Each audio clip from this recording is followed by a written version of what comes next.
Guys, কোনোদিন কি শুনেছো যে মেকআপ করে পরীক্ষা দিতে চায়? হ্যালো এভরিওয়ান, আসসালামু আলাইকুম, welcome back to my video.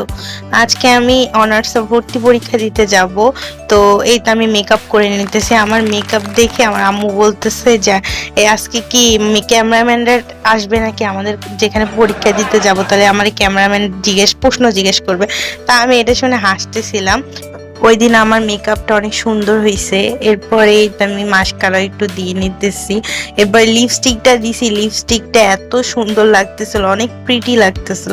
পুরা মানে শেডটা ভালো মতো দিছি। তো এই যে ওভারলাইন আমি এখন দেখাবো আপনাদেরকে যে কি সুন্দর লাগতেছিল আমার লিপস্টিকটা। এরপরে আমি বুঝতেছিলাম না যে কোন ড্রেসটা পরলে আমার এই গরমের মধ্যে কমফোর্টেবল এবং পরীক্ষা দিতেও সুবিধা হবে। এরপর অনেক ড্রেস ট্রাই করার পর এটা ফাইনালি আমার অনেক কমফোর্টেবল লাগতেছিল। তো এটাই পরে আমি রাস্তায় বের হয়ে গেছি। এরপরে দেখছি সূর্য মামা আমাদের দিকে তাকিয়ে রয়েছে এমন ভাবে যে আমরা কি বলবো, যে গরমে মরে যাচ্ছি। এরপর পরীক্ষা দিয়ে আমার আর মাথা ঠিক ছিল না গরমে, আর ভিডিও বানাতে পারিনি।